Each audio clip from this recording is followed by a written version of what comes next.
Donc bonjour, aujourd'hui nous sommes avec Michel Ramy qui est gynécologue et qui a fait une mission de 1 mois à l'hôpital de Mamoudzou à Mayotte, et donc qui est venu ici pour nous parler un peu de la situation humanitaire qui pour lui est assez grave là-bas. Bonjour. Bonjour, donc voilà, je suis effectivement gynécologue obstétricien à la retraite depuis 1 an, et j'ai connu Mayotte l'année dernière où j'ai déjà fait une mission de 15 jours. Et cette fois-ci, je suis retourné sur un contrat d'intérim de 1 mois et j'ai découvert une situation qui avait totalement changé depuis l'année dernière.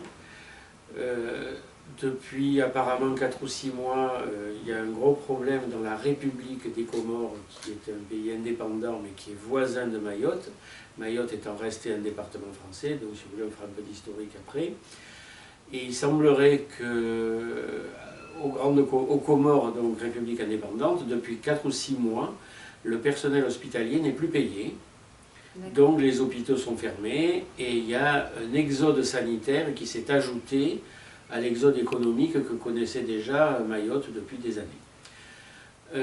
L'an dernier, quand je suis allé au mois d'août 2014, on m'avait dit qu'il y avait à Mayotte 215 000, je crois, citoyens français qui sont soit donc des blancs, que là-bas on appelle des Mzungu, soit des Maoris, essentiellement des Maoris, et qu'on comptait à peu près 100 000 clandestins qui vivaient dans des bidonvilles entourlougés, sans eau, sans électricité, en travaillant au noir, etc. Jusqu'à présent, la situation semblait gérable, et cette année, ça me paraît à moi devenu ingérable, et c'est ce que m'ont dit tous les gens qui sont là à l'année. Que la situation a changé depuis le début de l'année. Moi, je m'en suis rendu compte en 2 jours. Je pensais que j'étais parano, mais pas du tout. Tout le monde m'a confirmé que c'était devenu une catastrophe. La préfecture, donc, qui apparemment a été alertée du problème, a comptabilisé les clandestins et pense qu'ils ont dépassé les 200 000, c'est-à-dire que ça a doublé en 1 an. Et ils ont comptabilisé ça parce qu'ils ont compté le tonnage de riz consommé en 1 an sur l'île. Et s'il n'y avait que les habitants officiels, chacun consommerait 3 ou 4 kilos de riz par jour, ce qui est impossible. Donc ils pensent qu'il y a non pas 215 000 habitants sur Mayotte, mais à peu près 500 000, ce qui veut dire plus de clandestins que de citoyens. Et depuis le mois de janvier ou février, l'exode sanitaire s'est rajouté à l'exode économique, c'est-à-dire que maintenant, il y a des milliers de gens. Alors évidemment, il y a des gens qui sont un peu exagérés, ils disent qu'il y en a 500 par nuit. C'est pas vrai, mais il y en a plusieurs dizaines par nuit qui arrivent à Mayotte rien que pour se faire soigner de pathologies qui sont catastrophiques par rapport à ce que nous connaissons en Europe. Justement, racontez-moi un peu comment ça se passe là-bas, l'accueil des personnes dans les hôpitaux. À l'hôpital, on reçoit tout le monde, c'est-à-dire que quand une urgence se pointe, la première question c'est est-ce que vous avez la sécurité sociale ou pas? S'ils n'ont pas la sécurité sociale, ça veut dire qu'ils ne sont pas citoyens mahorais, donc ça veut dire qu'il faut les mettre sur l'aide médicale État. Et donc ceux qui viennent pour se faire soigner, qui arrivent de façon officielle en avion avec un visa touriste, etc., ils vont payer.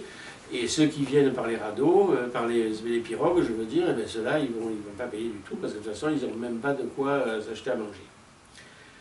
Donc ils sont reçus et ils sont intégrés dans nos urgences. Mais les urgences qu'on reçoit, qui viennent sur ces bateaux, ce sont des urgences, entre guillemets, tiers-monde, parce qu'on voit arriver des femmes qui saignent à la quarantaine, et quand on les examine, on leur trouve des cancers du col, de l'utérus, qui sont complètement dépassés, stade 4, ça fait des années que ça dure, etc. On reçoit des péritonites, on reçoit des fractures ouvertes, alors ça c'est l'orthopédiste qui s'en occupe, mais moi j'ai vu arriver au bloc une gamine de 11 ans, qui avait une fracture ouverte du bras gauche, son numérus, c'est-à-dire l'os, sortait de 2 cm en dehors de la peau, donc elle avait une plaie ouverte.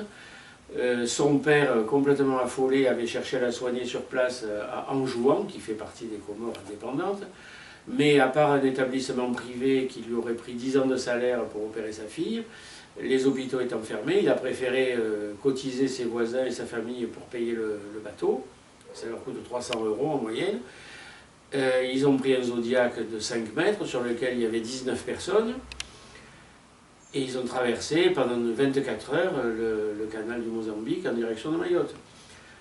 Comme en ce moment les alizés soufflent parce que c'est la saison sèche, l'océan a des creux de 4 mètres, même par beau temps, Du coup, il faut imaginer le bateau qui, à chaque vague, plonge et ressort, et la gamine avec son bras ouvert en deux, sur une durée de 24 heures. Ensuite, ils ont atterri à 2 h du matin dans une mangrove.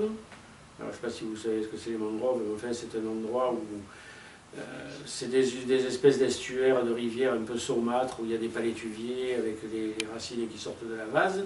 Donc ils ont marché dans la vase jusqu'à la marée basse, jusqu'à ce qu'ils arrivent à la côte. De là, ils sont partis à pied jusqu'à l'hôpital. Le type portant sa gosse dans les bras, je veux dire, c'est un martyr qu'elle a vécu, cette gamine. Et ça se produit tous les jours. Et alors pour vous, qu'est-ce qu'il faudrait essayer de trouver comme solution, s'il y a des solutions qui sont à trouver justement?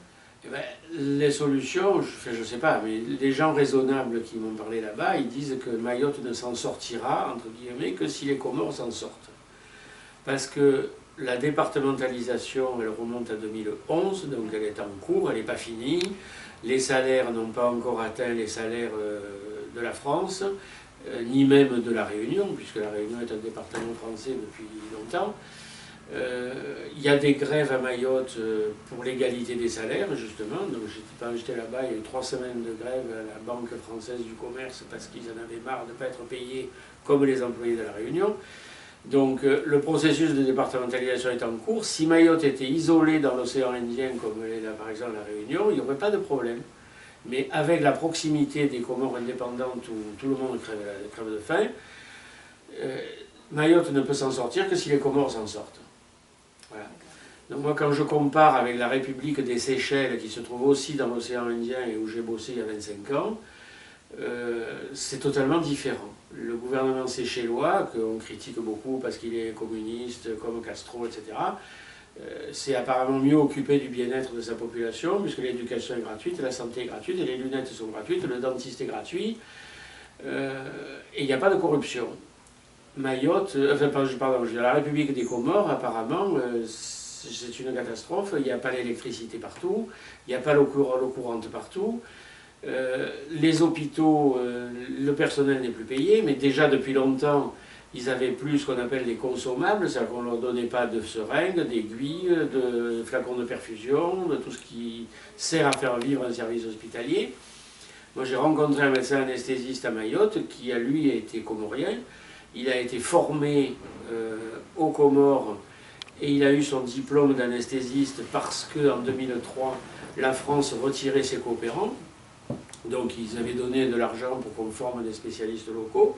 Et il m'a dit qu'au bout de 2 ou 3 ans, il était désespéré parce qu'il avait les moyens intellectuels de soigner des gens, il était réanimateur, il pouvait même sauver des vies, mais il était dans une telle impuissance parce qu'il n'avait aucun produit, de quoi faire des injections, des intubations, etc. Il m'a dit j'avais 2 solutions, soit je me suicide, soit je fous le camp. Et il est parti, et maintenant il est à Mayotte. D'accord. Merci beaucoup pour votre témoignage. En tout cas, j'espère que ça fera réfléchir les gens face à cette situation. J'espère aussi, parce qu'il faut savoir que sur le canal du Mozambique, il y a pratiquement autant de noyés qu'à Lampedusa pendant un an. On en parle. Et apparemment, tout le monde s'en fout. Voilà. Et on précise aussi que Manuel Valls est en visite. Oui, il va y être samedi, parce qu'il va à la Réunion avant, il sera samedi à Mayotte. Mais ce que j'ai vu sur Internet, c'est que son programme concerne essentiellement l'éducation, puisqu'il y va avec le ministre de l'Éducation nationale et qu'ils vont parler des collèges, des écoles, etc. Mais ils ne vont pas spécialement parler de santé. Bon, je pense vraiment qu'il y a une urgence sanitaire à Mayotte. D'accord, merci beaucoup en tout cas. Je vous en prie.